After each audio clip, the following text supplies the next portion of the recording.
O Engano OVNI, Padre Spyridon Belli. O autor é sacerdote da Diocese da Grã-Bretanha e Europa Ocidental da Igreja Ortodoxa Russa fora da Rússia, e é autor de diversos livros.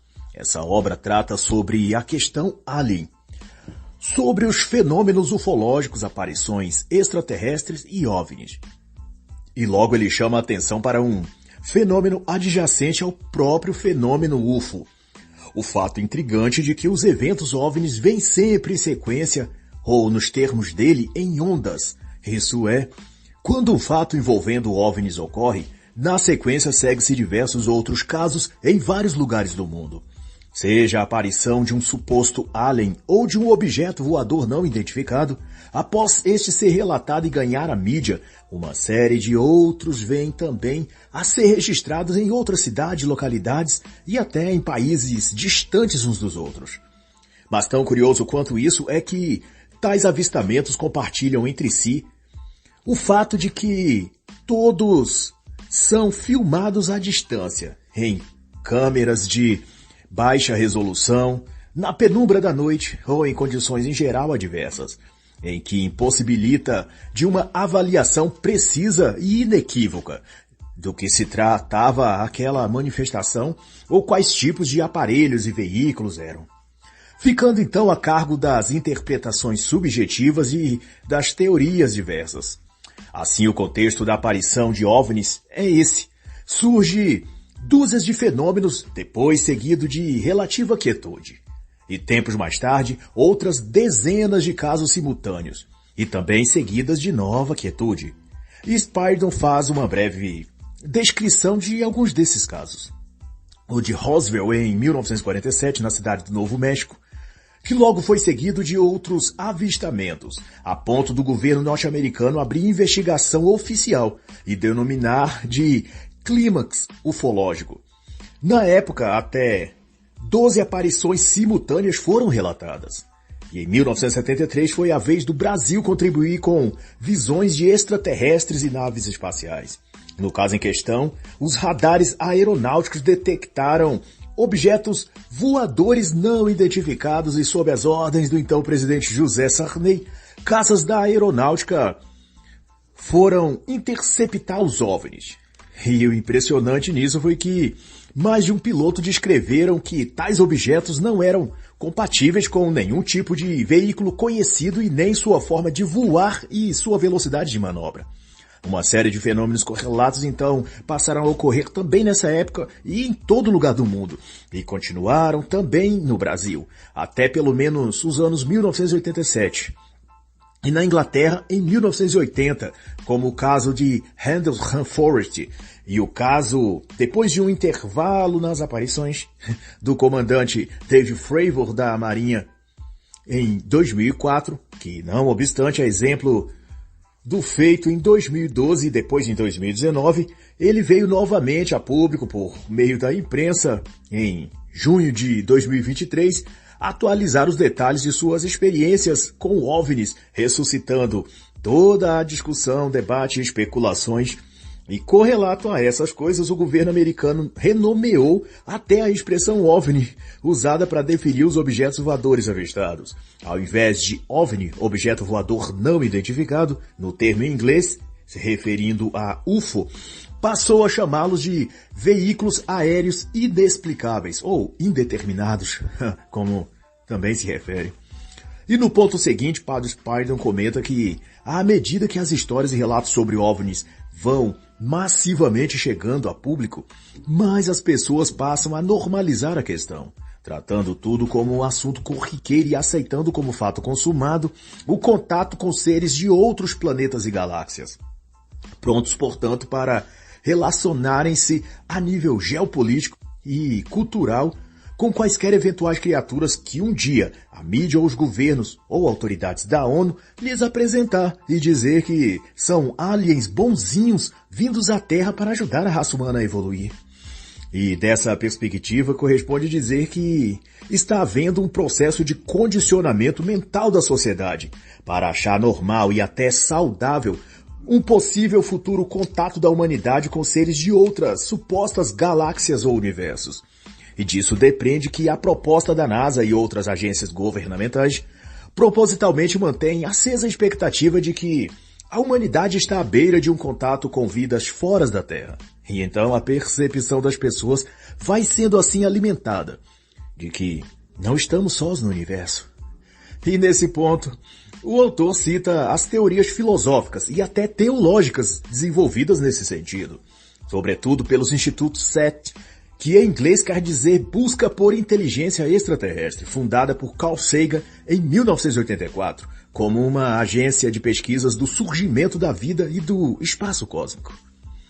E concernente a esse instituto, eu chamo a atenção, no caso eu fazendo essa observação, de que a primeira letra da sigla SETI, S-E-T-I, do nome da agência, em seu logo, que são as próprias 4 letras em maiúsculo, a letra S aparece de cabeça para baixo, e com um ponto diacrítico na letra S.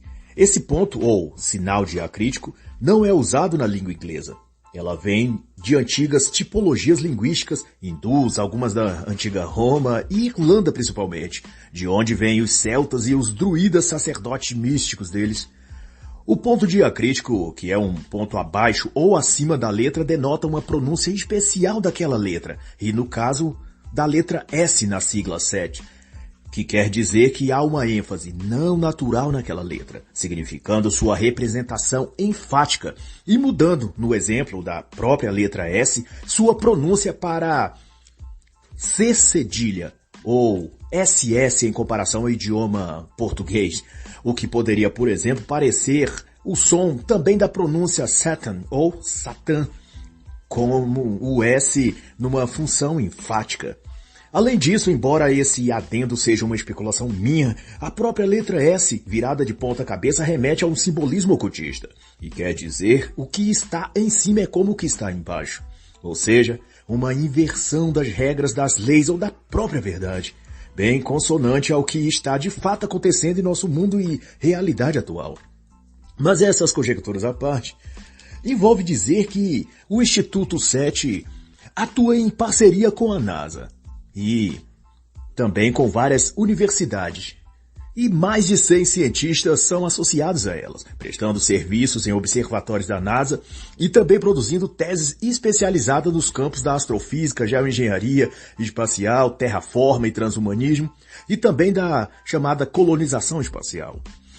O núcleo de pesquisas do Instituto SETI, por sua vez, está a cargo do Grupo e Agência de Estudos Carl Sagan, e nele atuam pelo menos 80 cientistas, desenvolvendo pesquisas e teorias sobre o surgimento da vida na Terra e a relação disso com extraterrestres ou formas de vida inteligente fora do planeta Terra. E esse tipo de conceito para o qual apontam as pesquisas e teses desses cientistas acaba se alinhando para algo no sentido do que ela elabora, assim como o escritor Erich von Däniken em suas obras desde os anos 1960, que ficou conhecido como a hipótese dos deuses astronautas, e que Däniken delibera na famosa obra Eram os Deuses Astronautas, e mais tarde, nos anos 2000, na obra Revista e Atualizada sobre a mesma questão. Sim, os deuses eram astronautas. Novas interpretações sobre antigos legados. Mas seja como for, a figura do cientista pesquisador da NASA influencia em toda a opinião pública, tal como fez o astrofísico Carl Sagan, que inclusive foi o responsável pelas mensagens decodificadas que foram enviadas ao espaço para serem lidas por extraterrestres que fossem encontrados no universo, isso pela nave espacial Voyager, em 1977. No entanto, não obstante a máscara científica de tais projetos, o que está em oculto são as mesmas pressuposições teosóficas e esotéricas da origem extraterrestre da humanidade, ou pelo menos de uma intervenção, desde o DNA humano, nos primórdios da civilização, e que envolve as teorias da raça Anunnaki, Nephilims, e vai remeter às civilizações Atlântida, Lemuriana, Exilados de Capela, e que chegará até a tese mística da raça ariana e da força vril. Ou seja, muito do que diz respeito a aliens e fenômenos ufológicos tem a ver com magia, ocultismo e misticismo, tanto ou mais do que a mera questão científica. Mas o que também ressalta o autor Padre Bellin é que são pessoas, assim como Sagan, que, acobertados por alegações ateístas, vão dizer categoricamente que Deus não existe, que a religião cristã é uma invencionice pautada em lendas e superstições, ao passo que ele, assim como tantos outros cientistas como os do Instituto SETI, apegam-se a outras crendices como essas de seres de outros universos ou órbitas teriam sido os responsáveis pela origem ou evolução da vida humana. Há provas? Não. Há experiências replicadas em laboratório quanto a isso? Também não.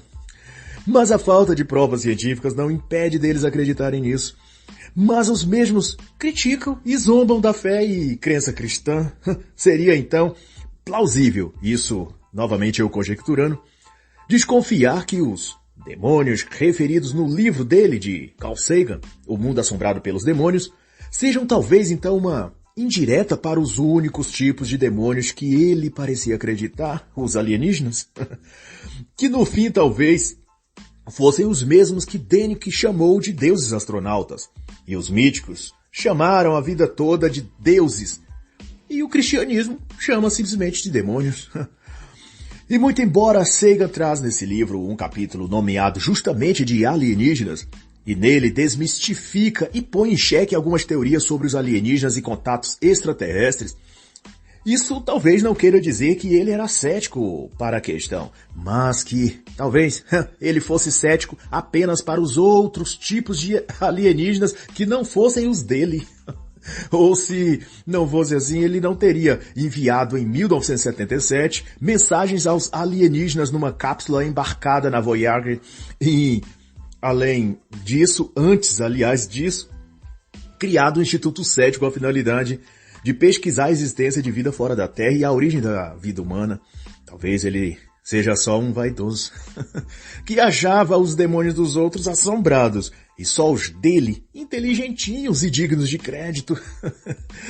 E Spyro Ballin lembra ainda acerca de Carl Sagan, sobre outra de sua obra, Cosmos, que também foi uma série de televisão, em que logo no primeiro capítulo, Sagan afirma, parodiando o texto bíblico do Evangelho de São João, que o cosmo é tudo o que é, o que foi e o que será, desacreditando a narrativa bíblica e querendo dizer que as escrituras erram ao afirmar que no princípio era o verbo. E a colocação do padre Bellin quanto a isso é de que, por que para Sagan e outros ativistas ateístas é tão importante atacar a Bíblia e os cristãos?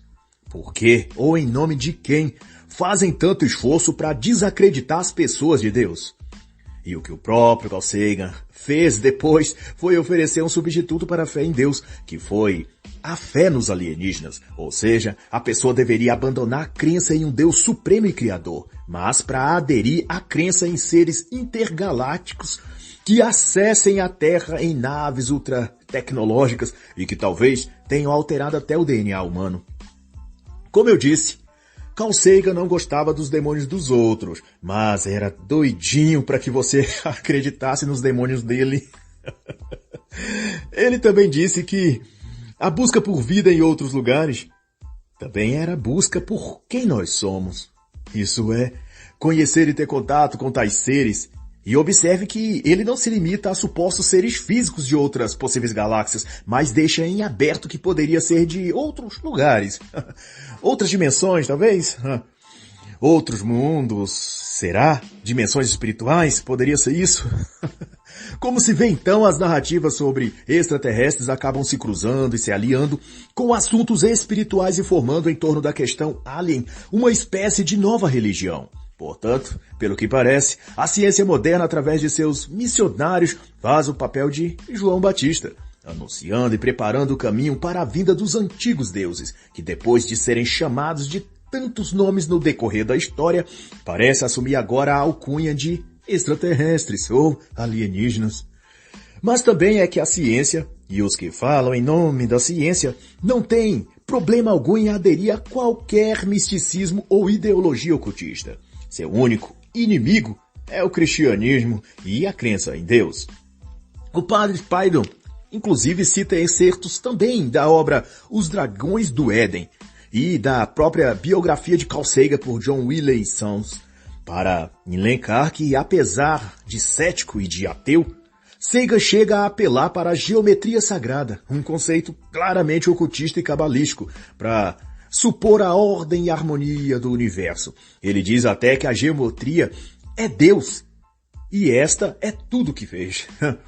Além de acatar também ideologias ambientalistas e ativismo ecológico, que por si só já inclina a ser um culto religioso. A Mãe Gaia, ao Deus Pan.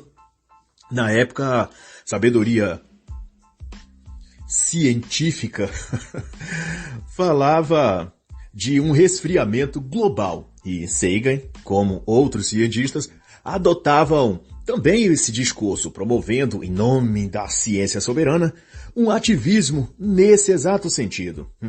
Mal sabia ele que a ciência, que nunca falha e não pode ser contestada nunca, pois ela viria a falhar nas previsões de que a Terra iria retornar a uma era glacial. E como essa previsão então não se procedeu, a deusa ciência fez uma nova profecia e apostou no oposto. Passou a dizer que o planeta Terra iria superaquecer, e daí se deu origem à falácia do aquecimento global, para depois mudar de novo e usar o termo mudanças climáticas, uma vez que o novo profeta do cientificismo, Al Gore, também errou em todas as predições que ele fez.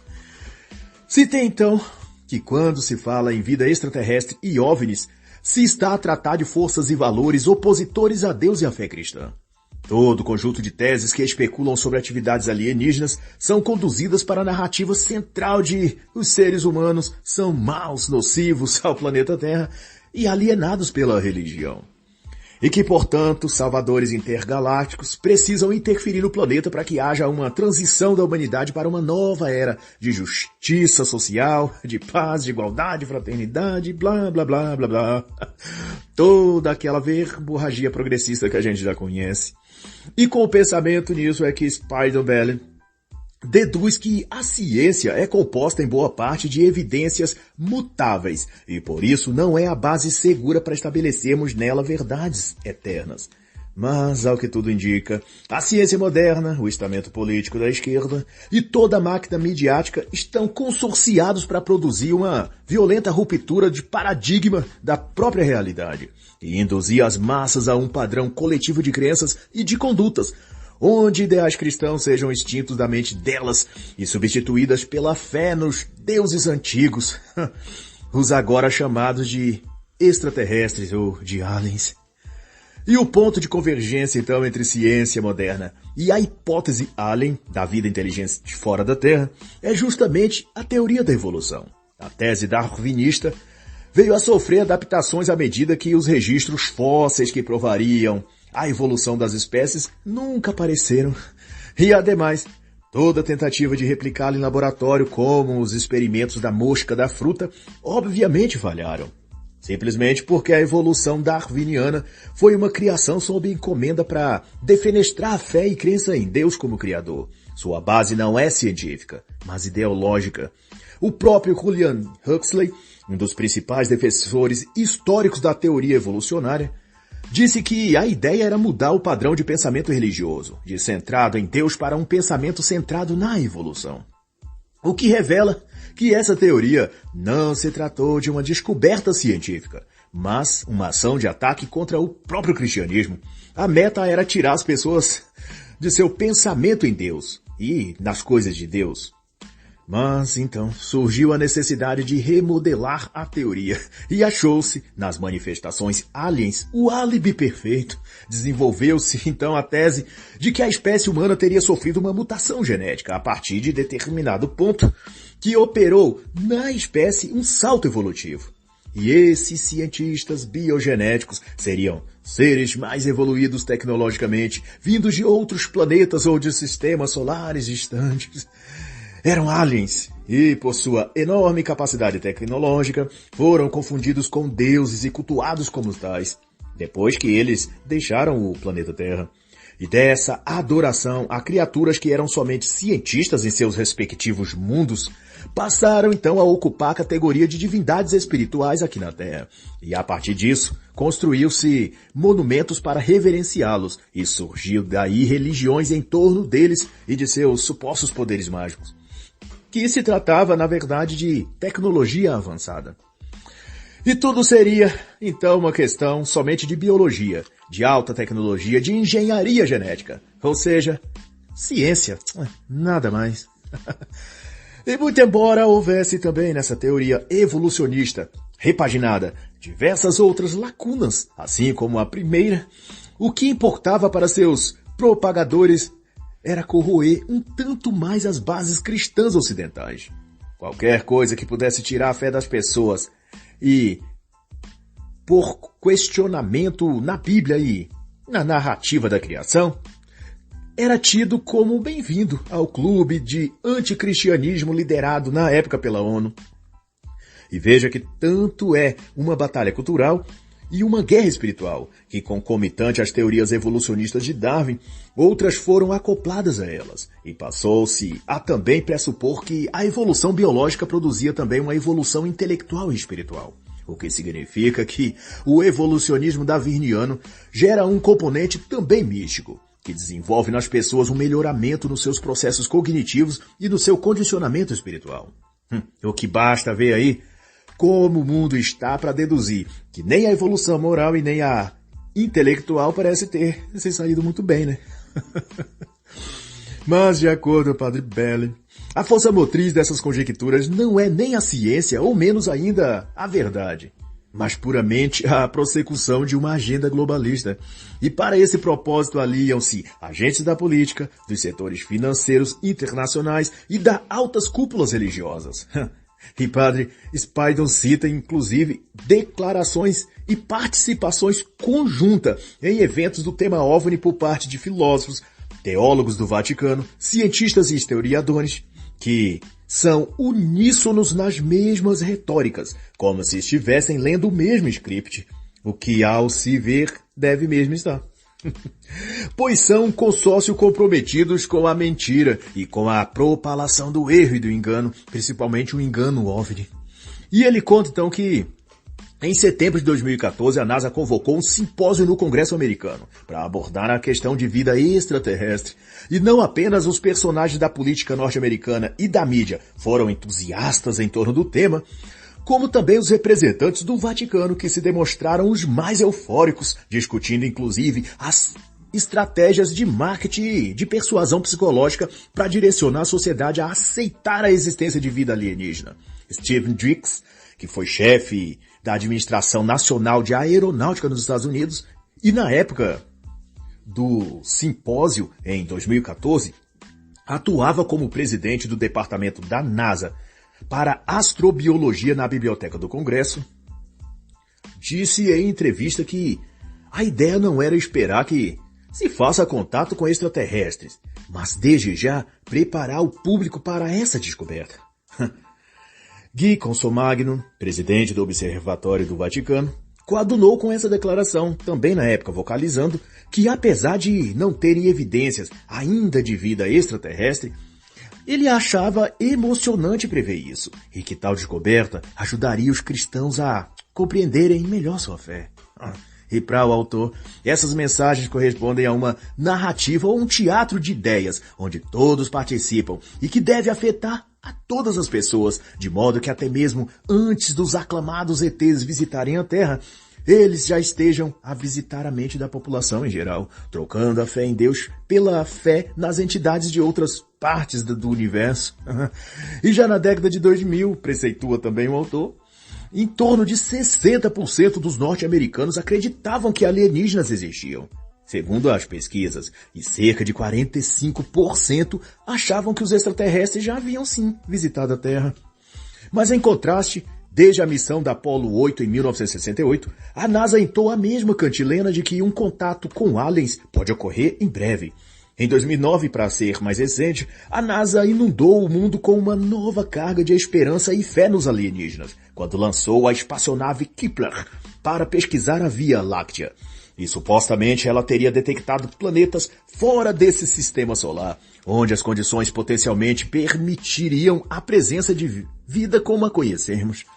E depois, quando essa retórica cansou as massas, a NASA renovou a fé das pessoas, dizendo em 2015 que evidência de água líquida tinha sido descoberta em Marte.